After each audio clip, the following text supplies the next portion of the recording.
अस्सलाम वालेकुम everyone, Mirza academy में आपको खुश आमदीद। आज की इस वीडियो में हम ECAT 2016 का केमिस्ट्री पोर्शन डिस्कस करेंगे। So let's start it. The first MCQ is in an alkaline battery the anode the cathode and the electrolyte are respectively. कि अल्कालाइन बैटरी में एनोड, कैथोड और इलेक्ट्रोलाइट हम क्या use करते हैं। तो इसका आंसर बनता है चार्ली। एनोड जो है वो जिंक यूज़ किया जाता है, कैथोड जो है वो मैंगानीज डाइऑक्साइड यूज़ किया जाता है और इलेक्ट्रोलाइट जो है वो पोटेशियम हाइड्रोक्साइड और सोडियम हाइड्रोक्साइड दोनों यूज़ किए जाते हैं, लेकिन ज़्यादा हम पोटेशियम हाइड्रोक्साइड को ही यूज़ करते हैं। ठीक है, जो स्टैंडर्ड इलेक्ट्रोलाइट है ना वो पोटेशियम हाइड्रोक्साइड ही है। So Charlie is the correct option. The next is lead acid batteries discharge with time because of. Lead acid batteries जो है वो टाइम के साथ साथ डिस्चार्ज हो जाती हैं। क्यों? क्योंकि लेड सल्फेट जो है वो एनोड और कैथोड दोनों पे डिपॉजिट हो जाता है। So deposition of lead sulfate at anode and deposition of lead sulfate at cathode both are the correct. So Charlie is the correct one. The next is a crystal system in which all axes are equal but none of the angle is 90 degree. ऐसा कौन सा crystal system होता है जिसमें सब axis तो बराबर होते हैं लेकिन कोई भी एंगल 90 नहीं बनता? तो वो होता है triclinic lattice. So beta is the correct one. The next is which of the following electronic configuration of nitrogen is correct. इनमें से नाइट्रोजन की इलेक्ट्रॉनिक कॉन्फ़िगरेशन क्या बनती है? तो नाइट्रोजन की इलेक्ट्रॉनिक कॉन्फ़िगरेशन बनती है 1s2 2s2 2p3। So beta is the correct one. The next is which of the following electronic configuration represents an element that forms a simple ion with A charge of +3। +3 का जो charge जो सबसे important element बनाता है वो aluminium बनाता है, Al+3। So aluminium की जो इलेक्ट्रॉनिक कॉन्फ़िगरेशन बनती है वो बनती है 1s2 2s2 2p6 3s2 and 3p1। So alpha is the correct one.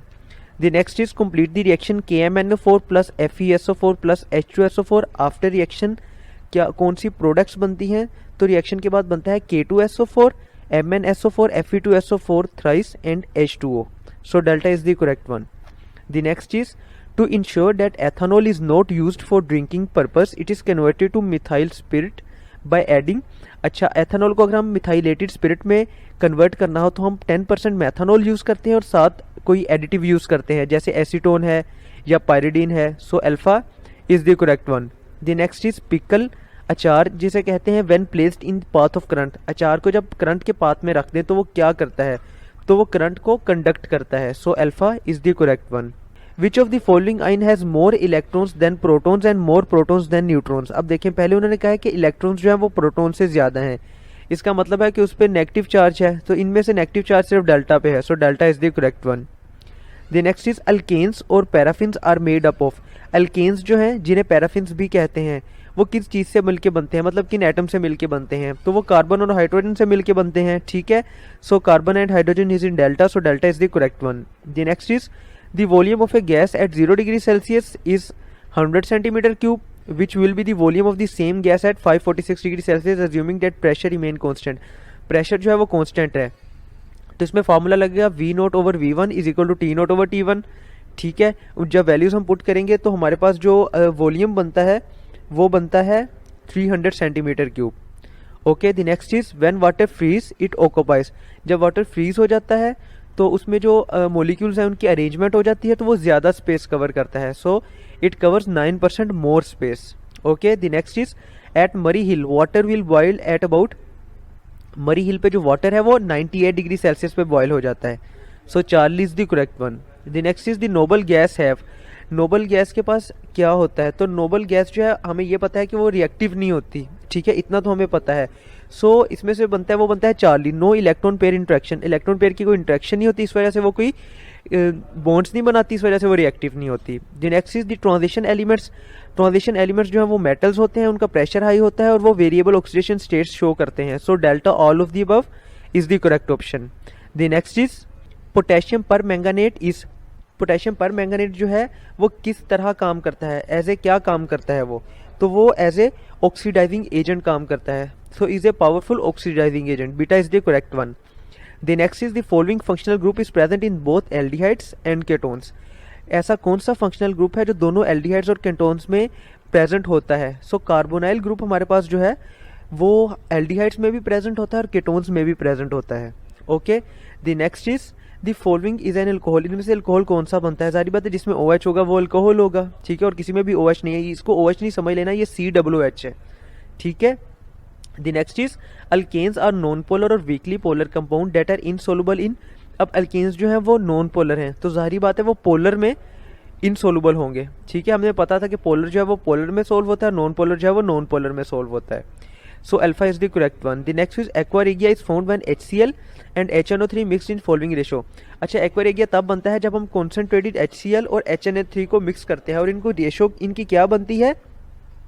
HCl जो है वो 3 वॉल्यूम्स होता है और HNO3 का 1 वॉल्यूम होता है, ठीक है। यानी अगर HCl 3 लीटर है तो HNO3 1 लीटर होगा।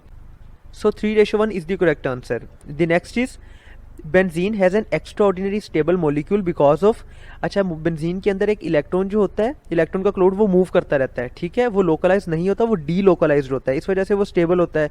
सो डी लोकलाइज्ड इलेक्ट्रॉन क्लाउड की वजह से ये स्टेबल मॉलिक्यूल बन जाता है। The next is which of the following is not used as fertiliser, इनमें से कौन सी चीज़ हम एज ए फर्टिलाइजर यूज़ नहीं करते? सो इसमें से मैग्नीशियम सल्फेट जो है वो फर्टिलाइजर के तौर पे यूज़ नहीं होती। Okay, the next is ethanol can be prepared by fermenting the following in the presence of oxygen. So ethanol तो है वो यीस्ट से बनती है, सो यीस्ट नहीं लिखा हुआ, so delta is the correct answer. The next is the periodic table gives basic framework to study the periodic behaviour of physical and chemical properties of elements and their compounds, ठीक है। Elements को भी हम उनका जो behaviour है elements का और उनकी फिजिकल और केमिकल प्रॉपर्टीज है वो पीरियोडिक टेबल से एक जज कर सकते हैं, और उनके कंपाउंड्स की भी। So 40 is the correct one. Next is which amino acid can be synthesised by our body, जो हमारी बॉडी में अमाइनो एसिड्स बनते हैं उन्हें हम नॉन इसेंशियल कहते हैं, ठीक है। नॉन इसेंशियल हम इन्हें क्यों कहते हैं? कि ये हमें बाहर से लेने नहीं पड़ते, इन्हें लेने की हमें ज़रूरत नहीं पड़ती, यानी फूड में या किसी और वे में। जो इसेंशियल अमाइनो एसिड्स हैं वो हमें खुराक, वो हमारे लिए ज़रूरी होते हैं, ठीक है, यानी वो हमें फूड में लेने पड़ते हैं, ज़रूरी ये भी होते हैं, लेकिन ये चूँकि बॉडी बना लेती है हमें फूड में नहीं लेने पड़ते, इस वजह से हम इन्हें नॉन इसेंशियल कह देते हैं। The next is coagulant use in water treatment, water treatment में जो कोगुलेंट यूज़ किया जाता है वो होता है alum. Okay, the next is which of the following is natural polymer, इनमें से जो नेचुरल पॉलीमर है वो बनता है cellulose. So beta is the correct one. Let's end here. If you have any question, any query, you can ask in the comment section. Thank you.